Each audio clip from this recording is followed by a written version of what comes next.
Bueno, a continuación, para el inicio de la exposición, quisiera presentar a la expositora que impartirá la sesión de hoy. Su nombre es Catalina Pincheira Astete, terapeuta ocupacional, especialista en autismo y neurodivergencia en adultos. Se encuentra cursando el magíster en acompañamiento interdisciplinario de personas autistas, docente y activista TDAH, creadora de contenido en redes sociales bajo @terapia divergente.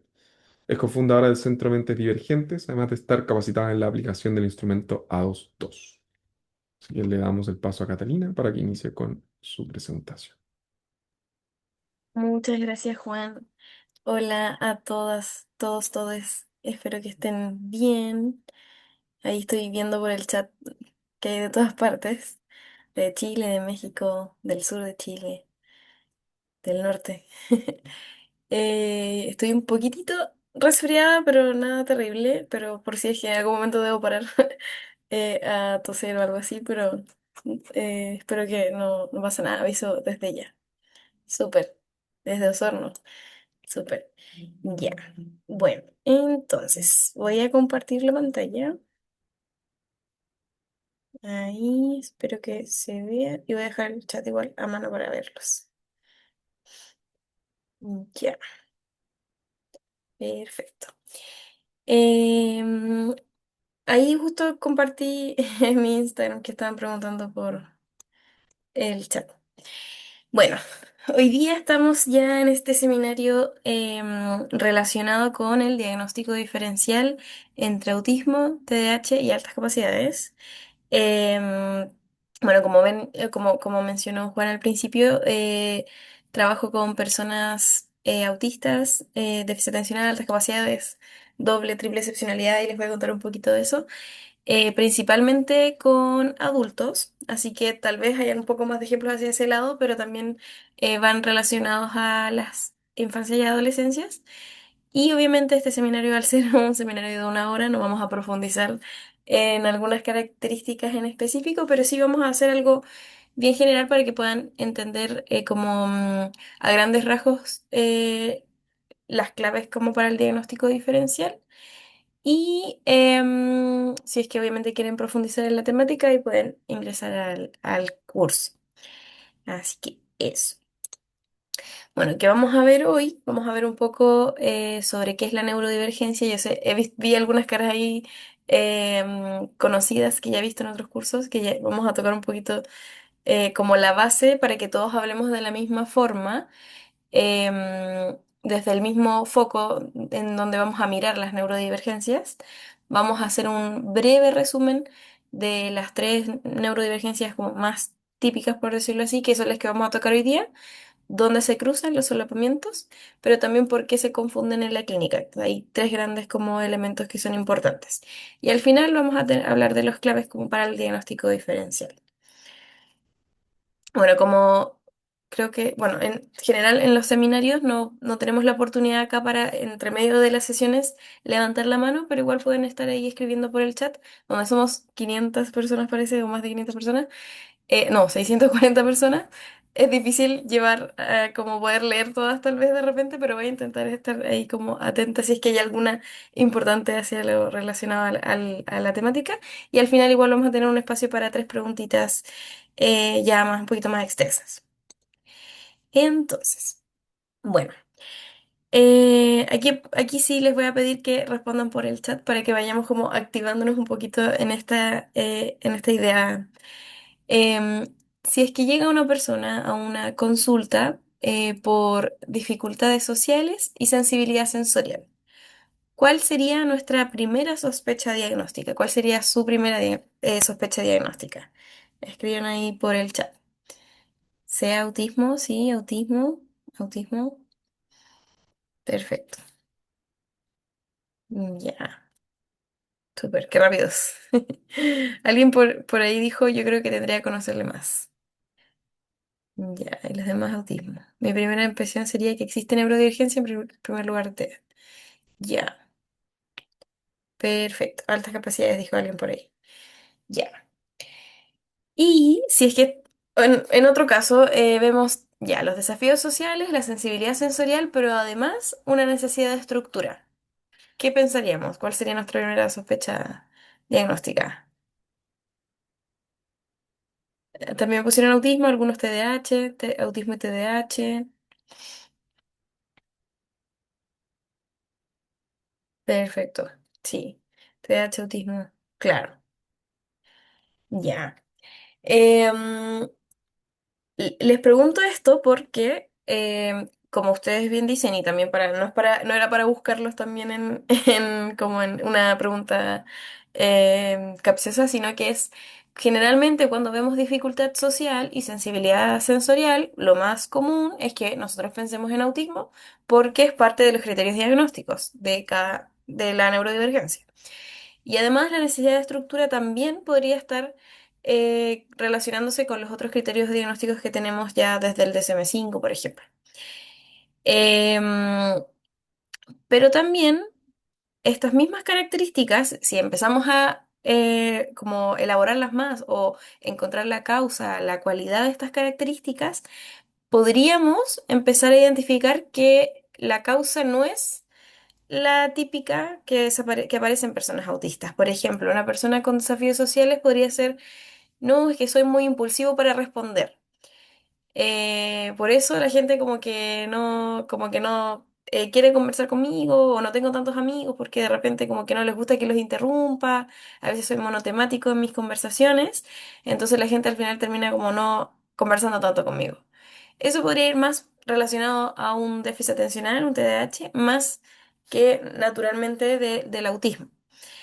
Y además, algo que no es tan conocido en el déficit atencional es la sensibilidad sensorial. También hay un perfil sensorial atípico dentro de las personas con déficit atencional que no es muy bien conocido y que a veces, si es que lo viéramos solamente como si fuera un checklist, los criterios diagnósticos, podríamos decir, claro, que tal vez esta persona es autista, cuando en realidad podría tener déficit atencional.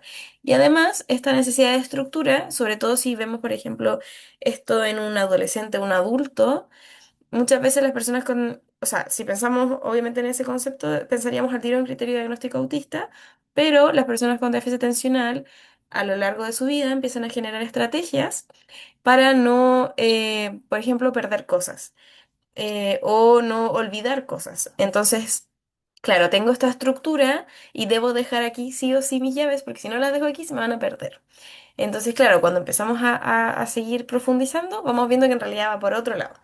Y yo creo que es súper importante porque el, el diagnóstico de una persona nos va a llevar y les va a dar una llave para abrir como ciertos apoyos y adecuaciones que la persona tal vez necesite o le ayuden también en su día a día, en su vida cotidiana, en la educación, en el trabajo, para que se le haga un poco más fácil ciertas cosas del cotidiano.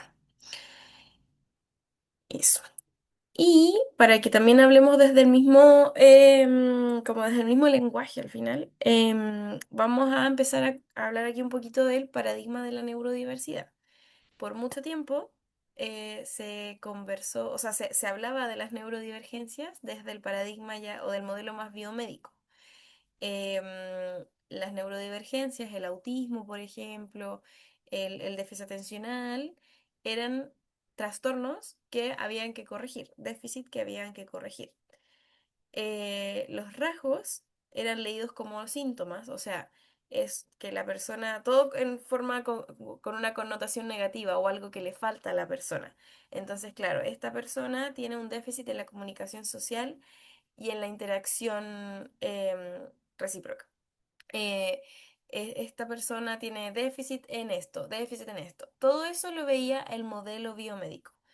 Y veían que estos síntomas pareciera que había que corregirlos para que la persona pueda ser casi que como alguien sin un trastorno para ellos. De todo esto desde sí, de todo esto del modelo biomédico, la idea de corregir ciertas características, de intentar normalizar la conducta para que se vean lo menos neurodivergentes posible.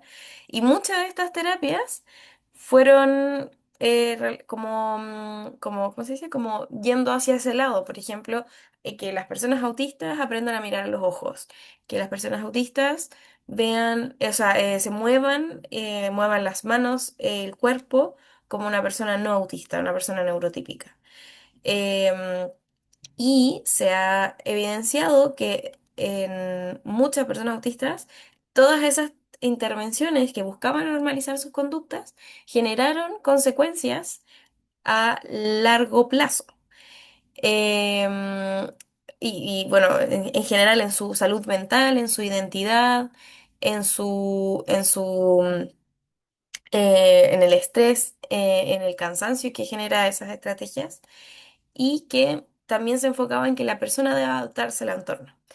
Estoy viendo ahí por algunas preguntas en el chat que se preguntan si se debe corregir. No me refiero a que yo piense eso, es que el modelo biomédico que teníamos antes buscaba corregir ciertas características de las personas neurodivergentes. Y por lo mismo, como respuesta a ese modelo biomédico, apareció el paradigma de la neurodiversidad, en donde, bueno, esto partió sobre todo desde la comunidad autista, pero que se fue ampliando hacia otras neurodivergencias, pero que se empezó a ver el autismo y el déficit atencional y otras neurodivergencias como una variación humana más que igual que nosotros, o sea, como todos nosotros. Por ahí preguntaron si yo era neurodivergente. No creo que sea algo que todo el mundo deba decir, pero a mí, yo sí soy una persona abierta en eso. Sí tengo déficit atencional. Y también hago como activismo en torno a eso, así que es algo sabido, por si acaso.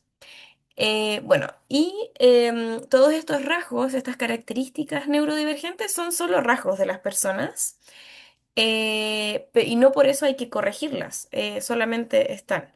También tampoco es como irse a todo el otro extremo de hacer como todo muy romántico y de que casi que, no sé, las personas autistas son solo genios, sino que son otras personas con rasgos distintos, igual neutrales que otras personas y que también los apoyos van relacionados a ajustar el contexto y las demandas, pero que el entorno también se puede adaptar a la persona, no necesariamente la persona es la que se tiene que esforzar completamente al 100% para poder incluirse, sino que el entorno igual tiene su parte en eso.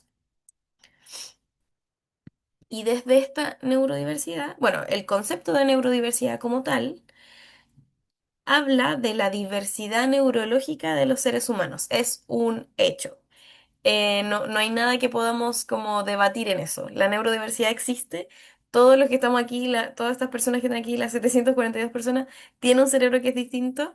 Em, todos somos distintos. Todos somos parte de esta neurodiversidad, aun cuando no sean neurodivergentes.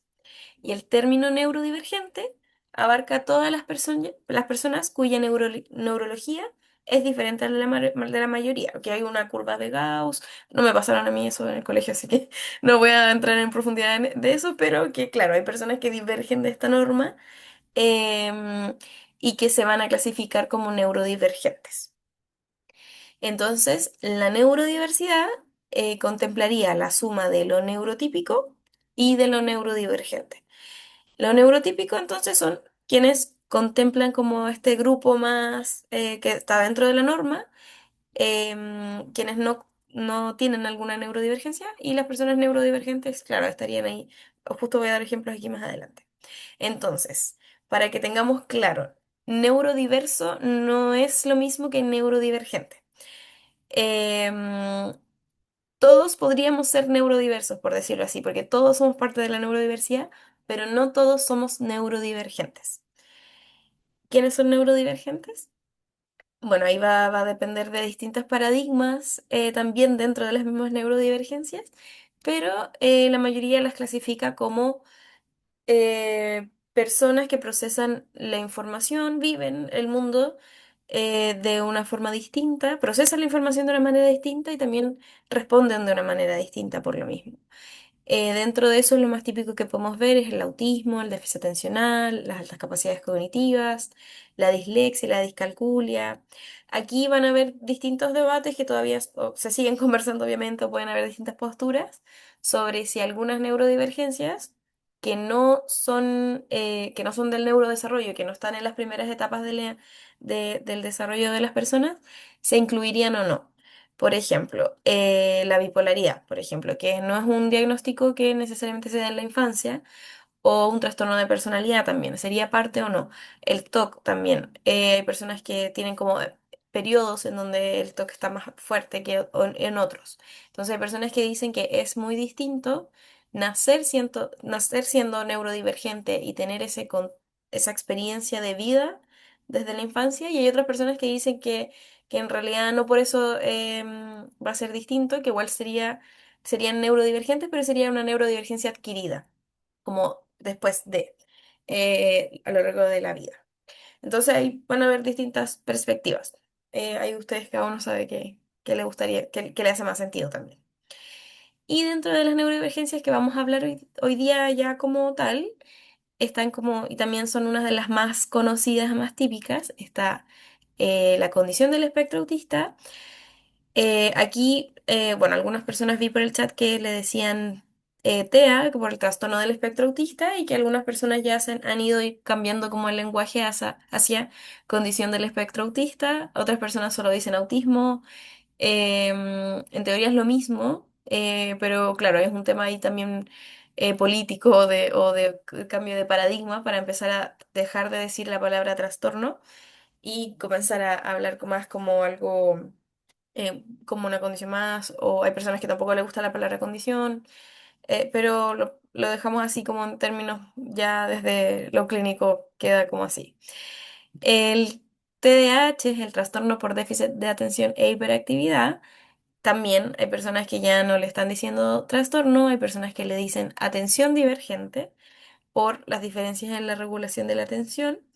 Y hay personas que solo le dicen déficit atencional, hiperactividad, pero siempre digo esta como broma de que las personas con déficit atencional no somos tan organizadas como para poder tener como un nombre común que nos haga más sentido a todos. Entonces hay distintas formas de decirlo. Yo le digo déficit atencional, pero más que nada por un tema de comunicación. Y las altas capacidades cognitivas. Bueno, ahí después les voy a explorar, les voy a profundizar un poquito en cada una de ellas, pero que es un poquito menos conocido. Hay personas que le dicen altas capacidades cognitivas, hay otras personas que dicen altas capacidades intelectuales, y hay otras personas que igual como cuestionan un poquito el concepto porque es un poco capacitista. Eso. Pueden estar por separados cada una, pero también pueden convivir una, dos o las tres al mismo tiempo. Em, claro, en el déficit atencional hay subtipos. Hay un subtipo que es más inatento y hay un subtipo que es más hiperactivo e impulsivo. Y hay uno que es mixto. Ahora ciertas investigaciones que están hablando de que también hay uno que va relacionado a la desregulación emocional, pero ya, ese es otro tema. Eso. Y aquí vamos a profundizar un poquito también desde, ¿cómo se dice? Un lenguaje más neuroafirmativo. Se quedó pegado a mi pantalla, no sé qué pasó. Ujú. No pasa a la siguiente diapositiva. A ver. Ahí está. Ya. Pasé como 3000 páginas después. Le hice el spoiler. Ahí está, ya. Entonces, disculpen. El paradigma de la neurodiversidad conlleva que nosotros dentro, como profesionales o en general, podemos utilizar este paradigma de la neurodiversidad dentro de nuestra clínica con un enfoque neuroafirmativo. Va relacionado. Lo neuroafirmativo es un enfoque que afirma que las neurodivergencias no son un trastorno, sino que es una variación más. Y como que activamente nos movemos a que esto sea más afirmativo. Desde ahí me refiero como a lo neuroafirmativo, va relacionado a al paradigma de la neurodiversidad.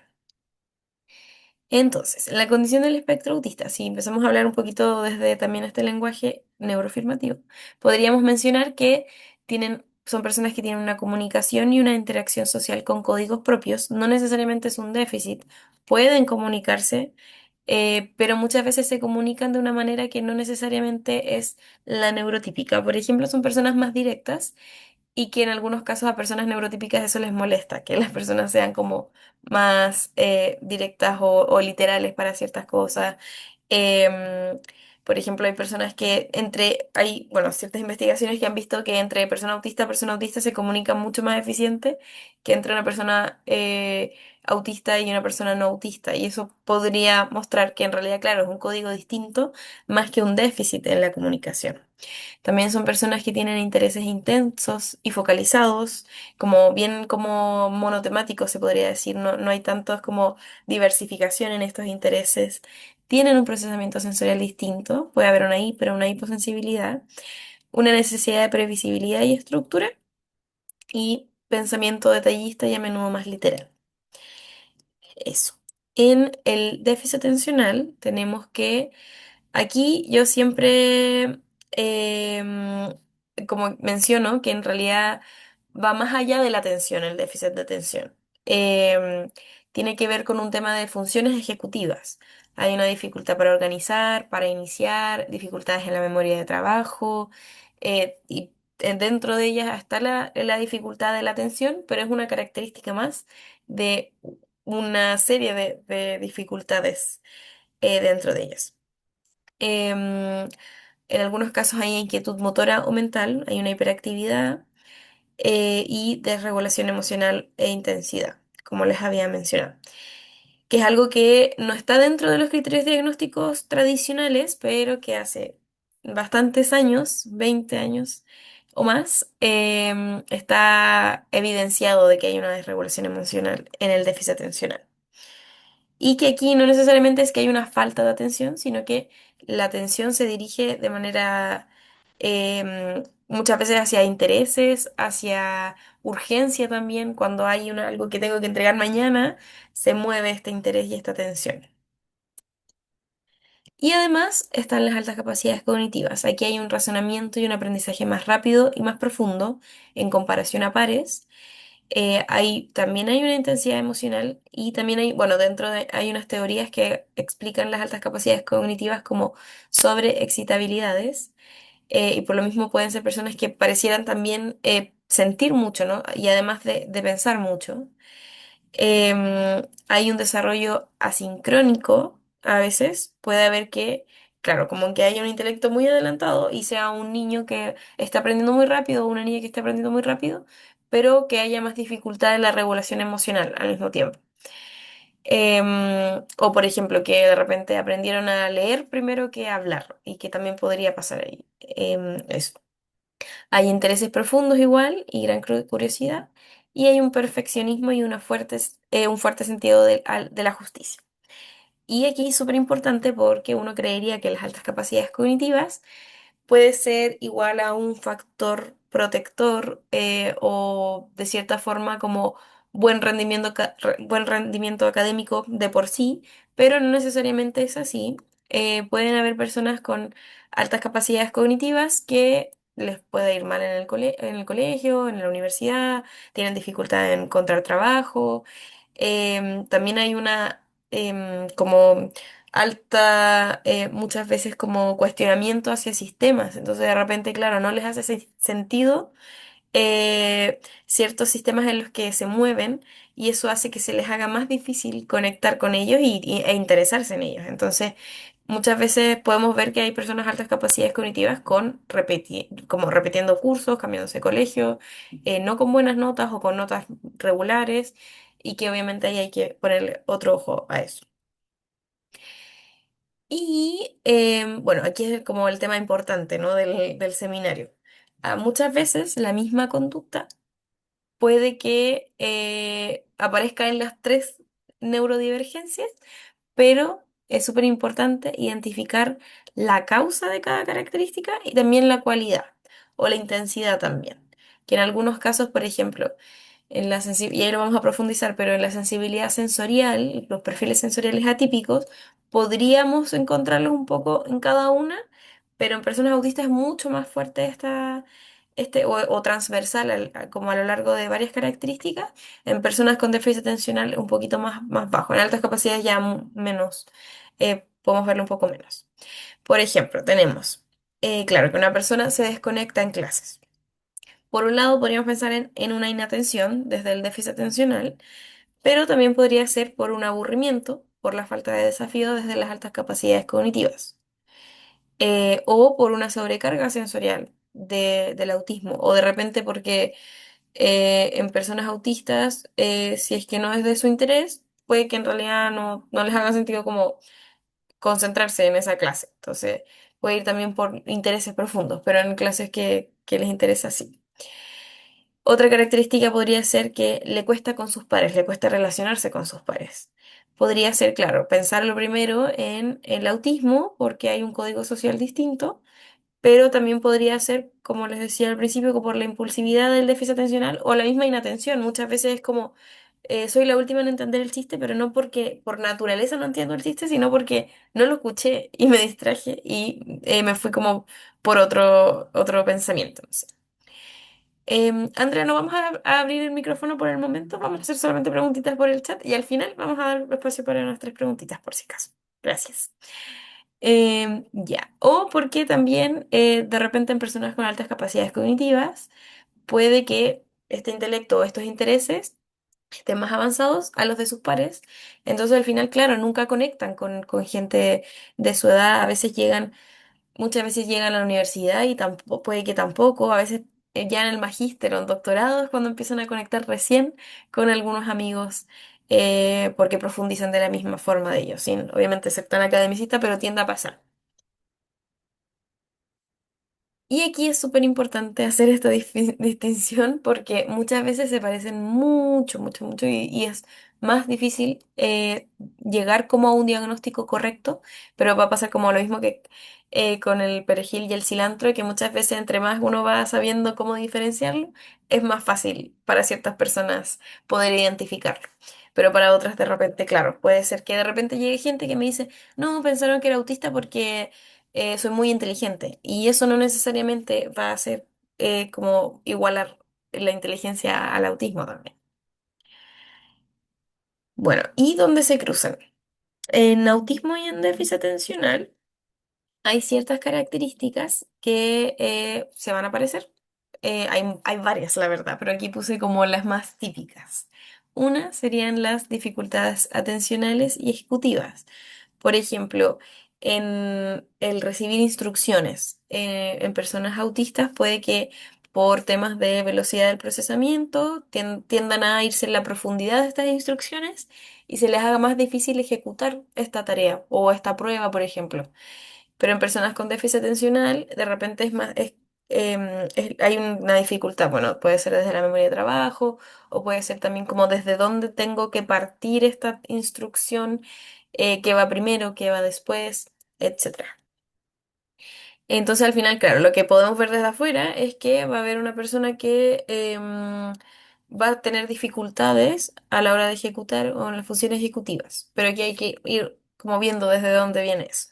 También ambos pueden tener una dificultad en la regulación emocional, puede haber desafíos en lo social, hay personas, sobre todo, esto no es como un dato de ya evidencia científica, pero es algo que he visto yo como en la clínica que muchas personas con déficit atencional más inatentos sobre todo tienen más dificultad en términos sociales, son personas más introvertidas y tienden a tener igual más ansiedad social, en comparación a personas más hiperactivas que tienden a ser igual más extrovertidas y tienden a ser personas como muy del humor y de conectar con otros. Del chiste, de la broma, de estar de repente hablando y que de la nada sacan como algo chistoso y todos se ríen. Entonces, claro, tiende a pasar a igual harto en eso. Y como les decía, también la sensibilidad sensorial. ¿Y en qué se distinguen? Y aquí esta es como la parte más importante, en que en el déficit atencional, em, las personas, perdón, en el autismo, las personas tienden a tener un foco un poco más monotrópico, o sea, es un interés que puede durar mucho tiempo, años, y que generalmente no varía tanto desde ese interés. Y en el déficit atencional, por un tema neurológico, hay un tema con un transportador de dopamina que va a hacer que la persona con déficit atencional quiera buscar cosas nuevas, cosas cambiantes, lo novedoso, lo no rutinario, en comparación a las personas autistas que prefieren la rutina, prefieren que todo sea ordenado, que todo sea anticipado idealmente, que los cambios por eso mismo son más difíciles porque hay que procesarlos. Y en personas con déficit atencional no, les encanta que idealmente salgan de la rutina cada cierto tiempo, em, buscan un poco más esa emoción de lo nuevo. Y ahí es como el foco en donde podemos ver eso. Sí puede haber un poco de hiperfoco de vez en cuando en déficit atencional y podemos ver que hay como ciertas obsesiones que tienen a veces en relación a ciertos intereses, pero puede que les dure un mes, 2 meses y que claro, sepan todo eso y te pueden explicar todo eso, pero después de un tiempo se les puede olvidar, se les va a ir, puede ir cambiando de interés, generalmente por lo mismo es como ¿cómo se dice? Aprendiz en todo, maestro en nada. Y que claro, puede haber como este hiperfoco que lo vemos como obsesionado por algo, que como la palabra que siempre me dicen, pero que no, que después se le puede pasar y va cambiando de intereses. Y que claro, aquí obviamente la parte social hay que ver que la diferencia entre personas autistas es que las personas autistas por naturaleza tienen dificultad para identificar ciertos códigos sociales, como o el identificar ciertas emociones de los demás. En comparación a las personas con déficit atencional, no. Si es que las personas con déficit atencional están concentradas en lo que está pasando en el grupo, por ejemplo, sí van a poder diferenciar o entender ciertos códigos o intenciones de los demás o bromas de los demás y que eso también es súper importante ahí en términos sociales. No es solo social porque sí, sino que hay algo detrás. En el autismo y las altas capacidades cognitivas podemos encontrar que se parecen mucho porque hay intereses muy intensos y pueden saber mucho de esos intereses, como son personas que probablemente son conocidas por esos intereses también. Em, y que, claro, pueden estar horas y horas estudiando o tener como este hambre de conocimiento hacia esos intereses. Podemos ver que también pueden haber, sobre todo en infancia, después ya empieza como a disminuir un poquito, pero en infancia como un lenguaje más avanzado para la edad en comparación a sus pares. También puede haber una sensibilidad sensorial y emocional, dificultad con los pares y perfeccionismo, que aquí lo mismo, como ambos pueden ser personas que les cuesta entregar de repente un trabajo porque están ahí revisando hasta el último espacio que quedó, o buscando y rebuscando a ver cómo para que quede perfecto, aun cuando no se lo pidan, porque son personas que de repente como autoexigentes porque esperan como cierta calidad en su trabajo. Y también pueden ser personas que tengan unas rutinas muy estructuradas. Se ve así desde afuera, pero en las rutinas es importante diferenciar porque en personas autistas las rutinas van más asociadas a un disfrute de estas rutinas, a un placer por como la previsibilidad y la anticipación. Y en personas con altas capacidades cognitivas, esto va relacionado más a una eficiencia de las rutinas. Entonces, esa palabra eficiencia la podemos ver mucho en personas con altas capacidades cognitivas. Es como, es que si hago esto después de esto, es más rápido que si lo hago al revés, porque tengo que esperar este proceso con este otro proceso. Entonces, son personas que están todo el rato como pensando en la eficiencia del tiempo y de los procesos en general, en comparación a personas autistas que a uno le dicen, ya, pero esta rutina es más eficiente, la podrías cambiar. Y podrían cambiarla, pero se darían como un proceso un poquito más lento para poder cambiarla, porque a veces es como, no, pero es que esto ya me sirve y lo voy a dejar así, puedo seguir haciendo este orden y ya. Y bueno, ¿en qué se distinguen? En que eh, generalmente en personas con altas capacidades cognitivas hay mayor flexibilidad ante los cambios. Esto que les decía, como de las rutinas, no es que haya una como rigidez por esta rutina, porque sí, puede, si alguien le dice no, pero mira, si lo hace, y como que le justifican por qué, pueden cambiarlo. Y además suele haber mayor facilidad para entender ciertos códigos sociales también, por ejemplo, la ironía, las intenciones de los demás, las emociones de los demás. em, bueno, esto mismo de los códigos sociales del déficit atencional en las altas capacidades también va a pasar lo mismo. Entonces, hay que ir viendo eso. Aquí, igual todo aquí es como muy de explorar y profundizar, porque a veces no va a salir de una que uno ya sabe cuál es la diferencia, sino que hay que ir analizándolo bien. Y además tenemos la diferencia ahí también de el déficit atencional y las altas capacidades cognitivas, que tienden a confundirse mucho. ¿En qué se parece? Una es que puede haber en ambos una hiperactividad. Como pueden estar, son personas hasta que haya una hiperactividad mental o física y una intensidad hacia lo que se mueve. Puede haber una desconexión en clase, como lo que les decía antes, una impulsividad o espontaneidad creativa. Pueden ser personas muy creativas en ambos casos y muchos intereses a la vez. De aquí, la alta energía e intensidad, les puse ahí la pregunta. ¿Esta hiperactividad va dirigida? Muchas veces en las altas capacidades cognitivas van mucho más dirigida esta hiperactividad hacia una meta o hacia un proyecto. Por ejemplo, una hiperactividad hacia aprender. Por ejemplo, son personas que tienen un bastante hambre de conocimiento. Em, pero en personas con déficit atencional no, solamente hay un movimiento porque sí, probablemente buscando esta dopamina desde alguna forma, pero no va dirigida, no está tan dirigida como en personas con altas capacidades cognitivas. Generalmente esta creatividad también, las personas con déficit atencional, si bien son muy creativas, les cuesta mucho ejecutar ese creativo. Entonces, claro, tienen mil ideas y son a veces muy buenas, pero les va a dificultar ejecutarlo y hacerlo realmente. Y en personas con altas capacidades cognitivas podemos ver un poco más que sí se ejecuta este pensamiento creativo, esta idea creativa. Eso. Y también en qué se distinguen. Eh, en las altas capacidades cognitivas, este aburrimiento por falta de desafíos en el colegio termina cuando hay un contenido estimulante o cuando hay un desafío que sí les hace sentido, que les guste, que es parte de como está a nivel de sus habilidades.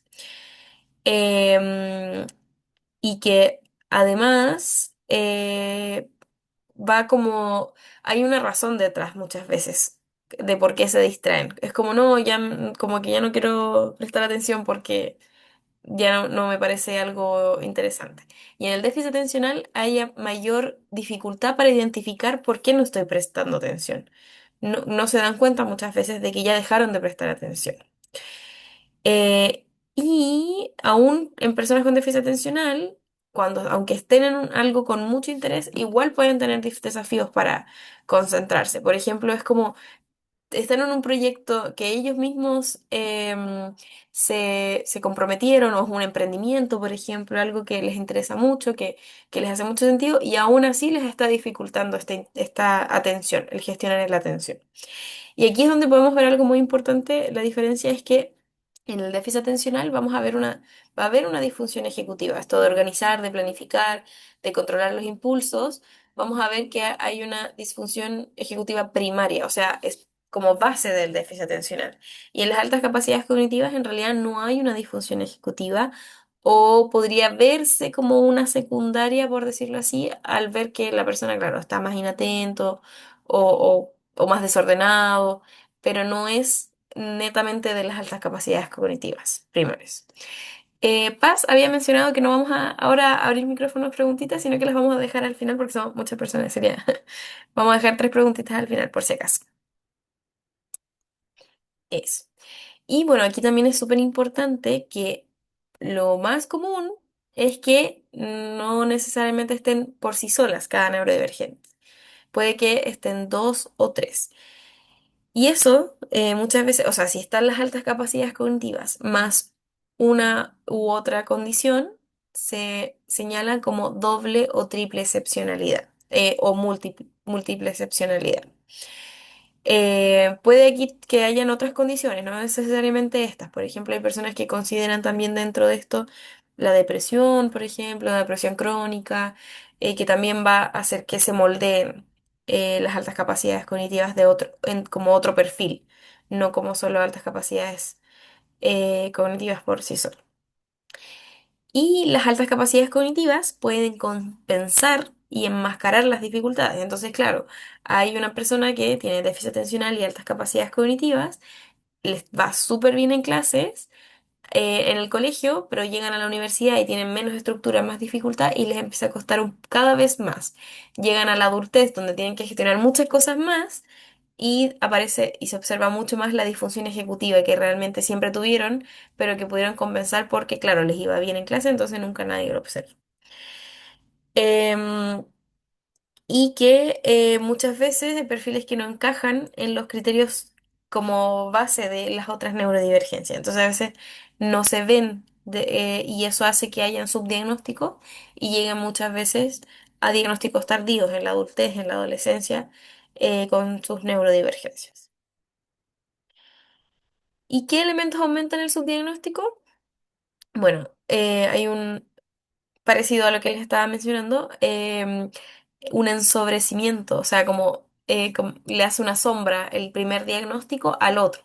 Entonces, el primer diagnóstico tiñe toda la lectura del posterior. Entonces, cada vez que vemos una conducta, vamos a pensar que viene, ah, no, pero es que es por, no sé, porque tiene déficit atencional.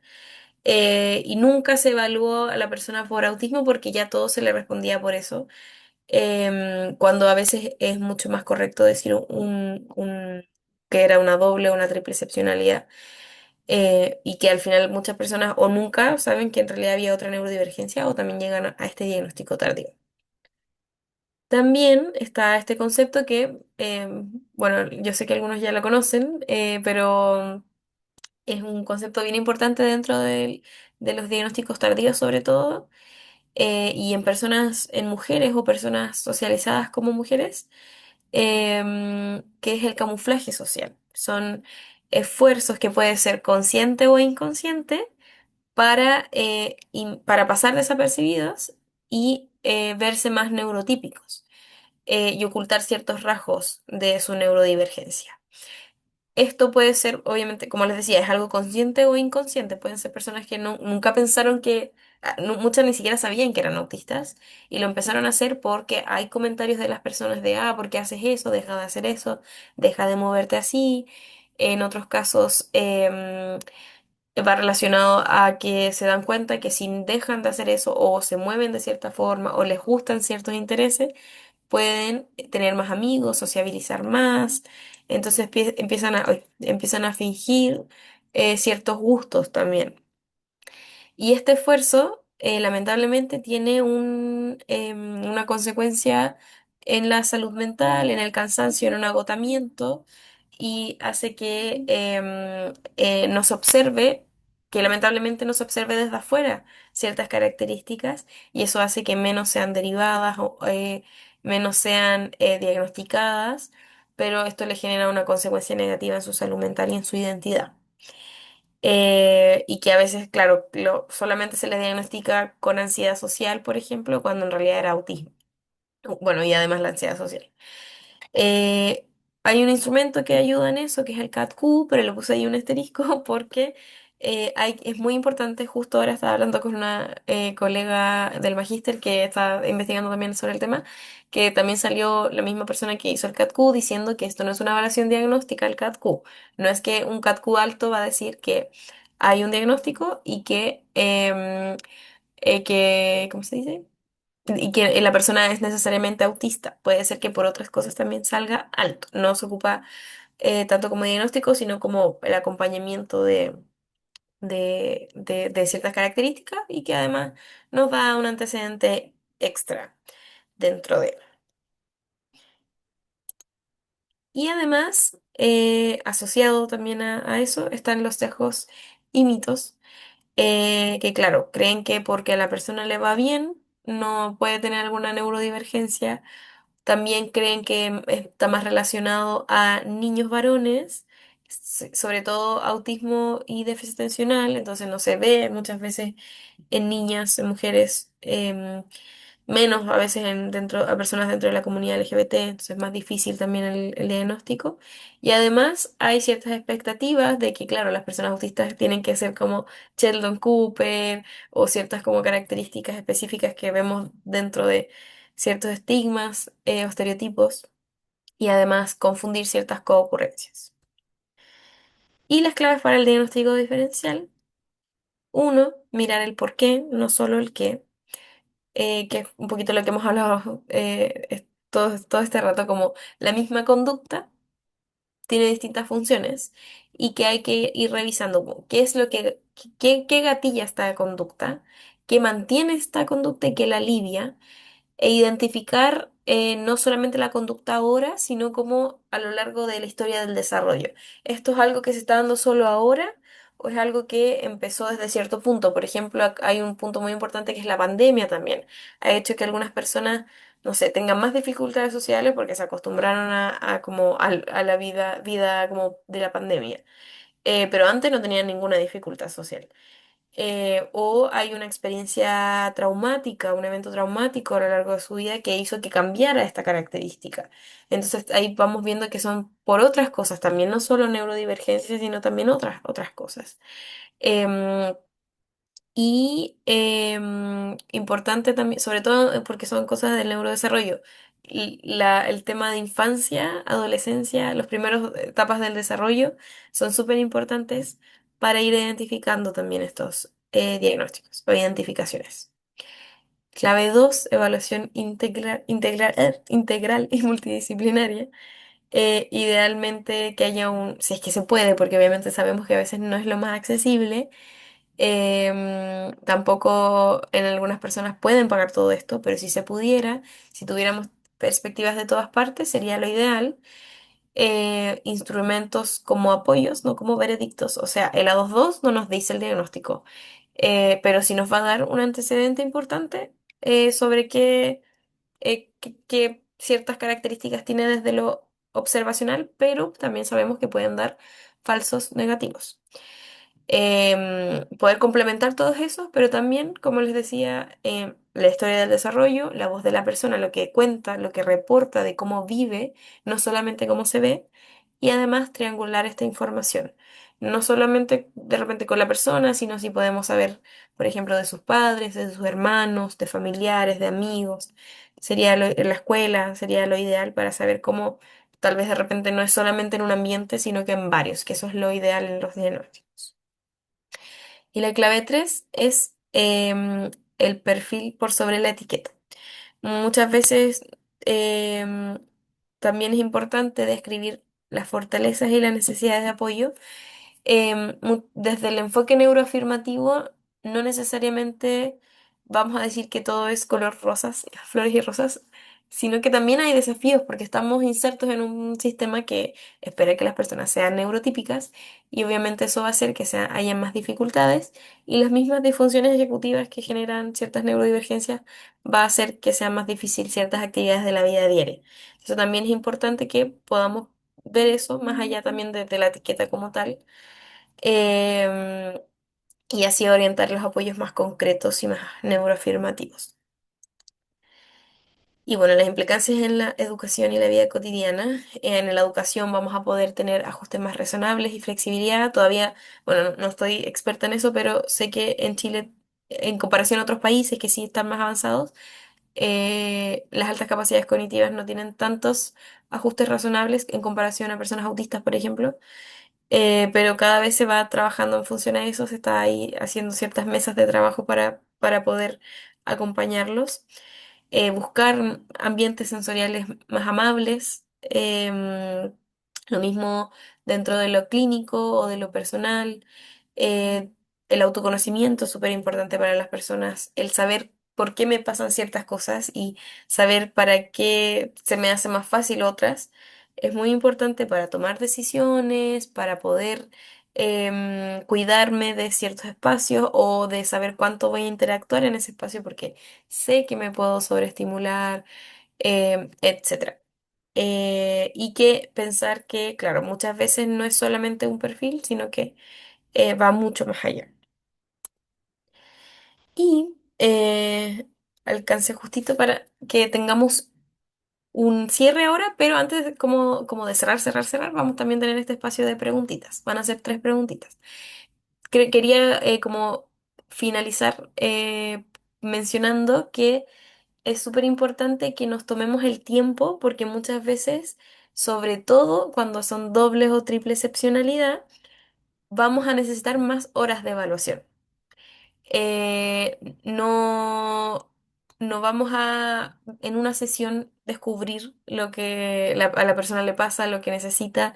Vamos a necesitar probablemente dos, tres, cuatro sesiones. A veces ni eso es suficiente y tenemos que, por ejemplo, estabilizar a veces ánimo, estabilizar ciertas como ansiedades para poder identificar mejor y hacer que este proceso de repente se pause, mientras podemos apoyar a la persona dentro de su perfil y tampoco obligarles a que las personas, si es que no quieren también tener un diagnóstico, como obligarles a que lleguen a ese diagnóstico. Muchas veces sabemos que es importante para las personas tenerlo, pero si es que en ese momento de sus vidas no le está haciendo sentido, tampoco podemos como estresarlos para que lleguen a esa identificación. Entonces, bueno, harta paciencia, harta como de estar pensando y analizando y a veces consultando también con otros profesionales. Si es que puede verlo, sobre todo los doble, triple excepcionalidad, verlo más de un profesional sería ideal porque a veces como que uno tiene un cierto sesgo y de repente se puede equivocar. Em, Así que eso, sobre todo en estos casos que son más difíciles de diagnosticar, importante ahí tomarse el tiempo para poder evaluar bien. Eso. Y ahora, bueno, vamos a hacer tres preguntitas en orden de cómo aparecieron. Y bueno, cualquier pregunta como que quede pendiente, igual me pueden escribir ahí bueno, al Instagram que está ahí. Em, Eso. La primera preguntita es de Paz Carolina Araneda. Cuéntame, puedes abrir el micrófono.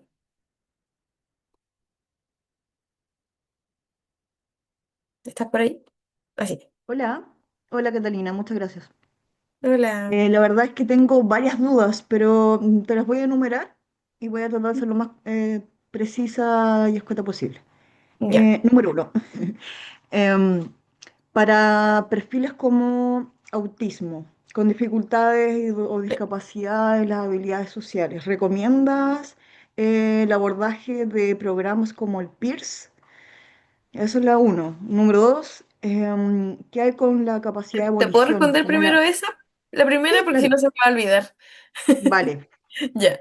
Sobre el PIRS, mira, bueno, yo no estoy capacitada en PIRS, pero sí lo conozco. Tengo ahí una colega que sabe y ha hecho, participa en eso. Em, si es que trabajamos desde un enfoque neuroafirmativo, el PIRS hasta cierto punto, claro, podría como tener, por decirlo así, está parcialmente neuroafirmativo. Nos ayuda porque nos estructura harto en qué cosas podríamos trabajar con ciertos, bueno, adolescentes, adultos en términos de habilidades sociales, pero también hay que tener ese enfoque como de hasta qué punto podemos como enseñar ciertas características que son solo neurotípicas y también que tanto también podemos fortalecer otras que son más neurodivergentes y que también están bien. Y buscar también, sobre todo, acompañarlo desde este autoconocimiento, desde qué significa el camuflaje, cuándo yo voy a usar estas estrategias, cuándo no, porque también son útiles. Entonces yo diría que parcialmente, según lo que yo conozco, podría ser neuroafirmativo según el enfoque que nosotros también estemos poniendo como profesionales. Eso. Perfecto, muchas gracias. Que realmente he visto cómo colegas lo han aplicado y no me ha gustado porque no han tenido esa salvedad de, del enfoque neuroafirmativo, de realmente decir, bueno, esto para qué sí, para qué no. También como de respetar, ¿cierto? Tu propio perfil, tu propia neurodiversidad, siendo que muchas veces de repente lo enseñan y tiende a ser más un enmascaramiento que un apoyo real desde, eh, desde como la autoafirmación. Claro. Bueno, pregunta dos. Quisiera saber, así como en el autismo se sabe que en ocasiones y dependiendo las circunstancias de la vida, el ciclo vital, la etapa del desarrollo, el afrontamiento a dificultades de repente puede hacer que este autismo definido como, por ejemplo, nivel uno pase a ser nivel 2 o que inicialmente del grado 2 si es que fue abordado de buena manera, con estímulo, con herramientas, con acompañamiento terapéutico, puede cambiar a un grado uno. Partiendo de esa base, estos perfiles que hemos visto hoy de neurodivergencia, ¿pueden también variar así como en el autismo? ¿Su grado de apoyo o de intensidad en el cuadro sintomatológico?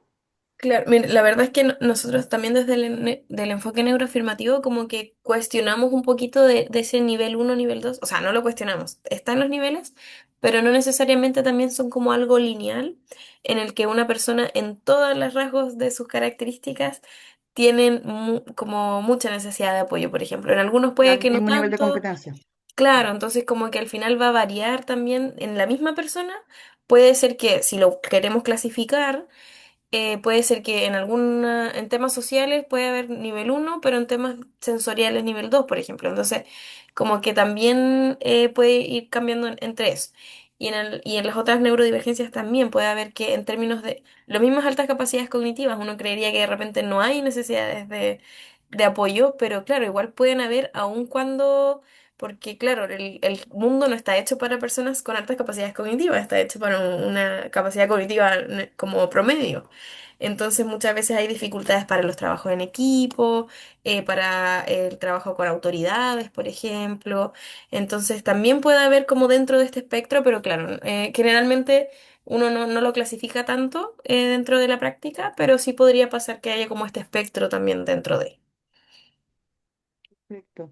La otra duda que tengo es qué orientación nos puedas dar para, bueno, yo soy psicóloga y psicopedagoga y trabajo en la atención y orientación de personas en vulnerabilidad, em, de familias, entonces muchas veces uno tiene que orientar. Y en esta orientación y en este intento de gestionar apoyos y herramientas, lo más que uno pueda, es que uno dice cómo podemos ayudar a esta familia para que logren concretar un diagnóstico, una evaluación.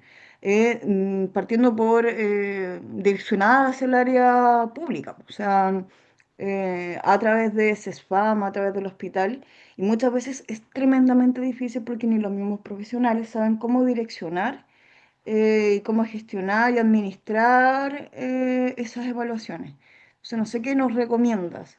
Si conoces alguna fundación en particular, alguna ley en particular que uno pueda nombrar em, como para hacer el proceso un poco más rápido, más efectivo. Em, como en tu pregunta en particular, yo creo que ahí tengo como dificultad en responder porque donde no trabajo como en términos, como en la parte más pública, no Ah, tendría dale. como algo en concreto. Y además trabajo más en adultos. Entonces aquí ahí ya menos tienen en lo público la posibilidad. Nosotros al final, la mayoría termina haciéndolo en lo privado, lamentablemente, o idealmente que no pase eso en el futuro, pero claro, no tengo conocimiento como en torno a algún dato en concreto, lamentablemente. Ya, perfecto, gracias. Agradezco esa sinceridad. Y por último, me queda la duda nomás de cuando hablaba al principio, ¿cierto?, de en definir las cualidades y características de cada perfil o de cada diagnóstico, que es sobre la capacidad de volición. Entendía como la capacidad de arranque, ¿cierto?, de poder comenzar una tarea. Siento que un poco se habla de esa habilidad, de esa destreza y requiere un gran trabajo de las funciones ejecutivas. Y estas mismas, yo siento que una de las grandes dificultades que tiene por venir esta nueva generación. La Mm. capacidad que tiene mucho que ver también con la capacidad, ¿cierto?, de motivación, de monitoreo, de planificación, organización, atención, al final incluye todo. Quisiera saber si es que tienes algún comentario con respecto a eso para los diagnósticos que hemos hablado. Claro, y también un poco como esta diferencia entre como este sistema productivo también, como que espera que hagamos cosas, pero a la vez está como estos mismos conceptos que van saliendo de la procrastinación, etcétera, y que Exacto, sí. claro, se podrían clasificar que muchas personas procrastinan, y también ahí, sobre todo en el déficit atencional, hay una dificultad en términos diagnósticos porque de repente es más una autoexigencia de que debo moverme de cierta forma y no lo hago y se puede confundir con esta dificultad del déficit atencional como tal, que le cuesta iniciar, sobre todo iniciar como lo más difícil que les puede pasar.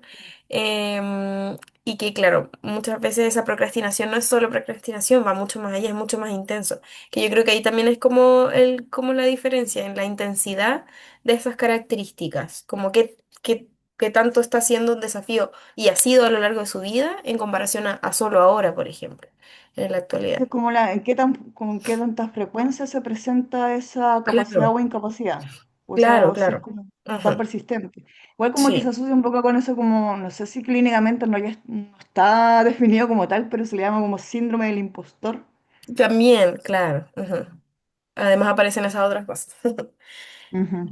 Vale, Ya, Catalina, muchas gracias. ya, súper, gracias. Vamos a dejar, lamentablemente no tenemos tanto tiempo para preguntas, así que vamos a dejar a Andrea Rivas y después a Javiera Cortés y lamentablemente no vamos a alcanzar a los demás. Dale, Andrea. Hola, déjame me Hola. conecto porque se me está acabando la pila. Tenía una pregunta sobre la doble E, triple E.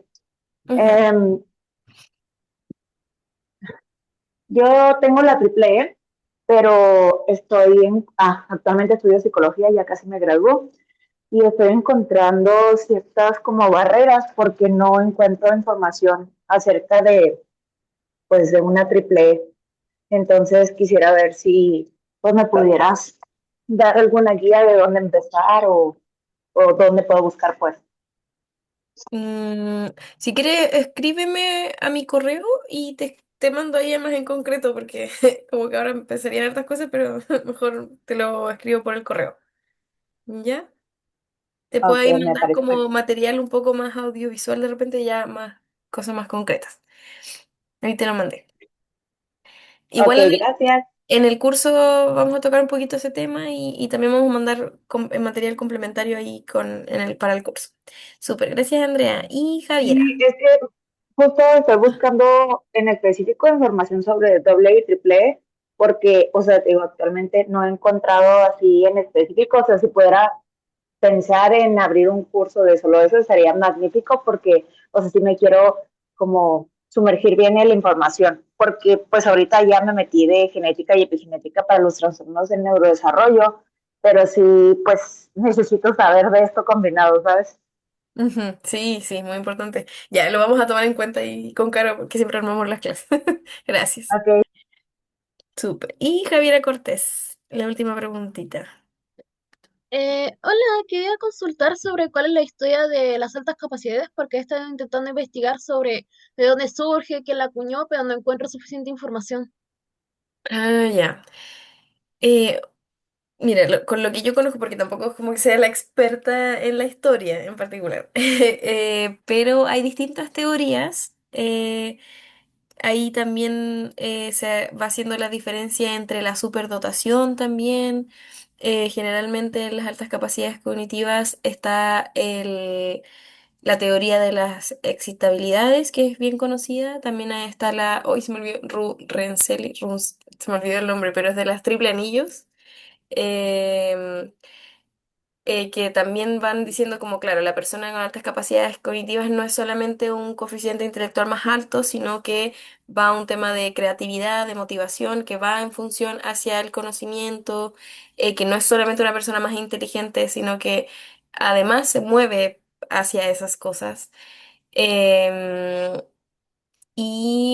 claro, y también ahora van apareciendo también como ciertas como cuestionamientos hacia que las altas capacidades cognitivas no es solamente un coeficiente intelectual más alto que 130, sobre todo cuando hay doble o triple excepcionalidad, que puede haber un coeficiente intelectual que obviamente estas pruebas que son más típicas están hechas para personas neurotípicas, tal vez, o sea, y en verdad la mayoría de los que miden coeficiente intelectual están medidas para, o sea, están hechas para medir discapacidad intelectual. Entonces tampoco hay tantas evaluaciones, no hay tanta información. Recién está apareciendo más. En España yo sé también que están como que hay harto movimiento. En Chile recién, por ejemplo, hay un par de equipos que están trabajando y estudiando del tema.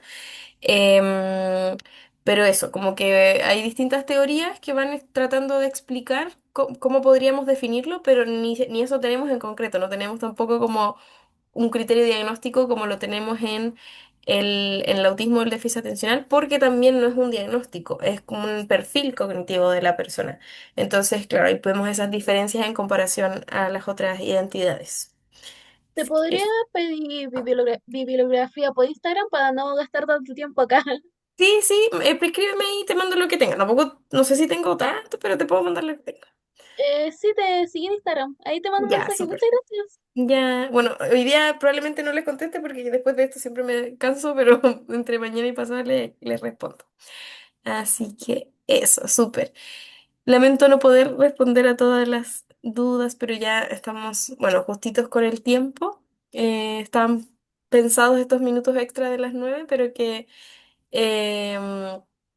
em, claro, era hasta este punto, así que lamento no poder responder esas preguntitas, pero claro, si es que quieren profundizar en la temática, pueden participar del curso, si es que ustedes quieren, piensen, y es algo que nos pasó en el curso anterior, la vez que lo hicimos, es que es un curso para personas idealmente profesionales que van a hacer diagnósticos o que van a acompañar en el proceso diagnóstico de personas o que pueden ayudar también a identificar para derivar a otros profesionales. No es para el acompañamiento de cada neurodivergencia, sino que es más para la parte de evaluación diagnóstica, ¿ya? Para que no se ilusionen desde ese otro lado. Para eso hay otros cursos que pueden ir viendo en ADIPA también, de nosotras mismas o de otras personas. Eso, para que quede clara esa parte. Así que eso, bueno, agradezco su participación a muchas personas. Qué bueno que estén interesados en esta temática. Creo que es súper importante, sobre todo después del boom de los diagnósticos tardíos que hemos tenido últimamente.